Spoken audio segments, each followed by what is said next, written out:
ভালো হবে তোমার এটা গঙ্গার ইলিশ এইটা এইটা ঠাকুর খান দেয় মাছটা বরফ দিয়েছি কালকে বেলায় গিয়ে এটা তেল লাগে তেল লাগে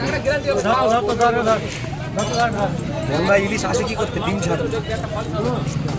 মা খালি বলছি 1200 টাকায় কিনে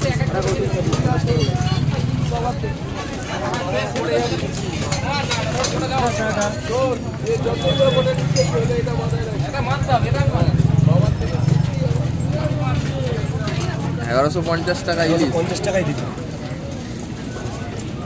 বাংলাদেশের ইলিশ না তো ভাই না বাংলাদেশে বাংলাদেশে খাবো না বাংলাদেশে এটা মাছ এটা চকচক করবে বাংলাদেশে গঙ্গার ইলিশ জ্যান্ত ইলিশ কালকে বেলায় কিনে বরফ দিয়ে বাড়ি গেছে মাছটা সকালে 1500 টাকা করে হিট দিয়েছিলাম আমরা বিক্রি হয়ে 1200 টাকা কেনা 50 টাকা লস যায় তাহলে দিন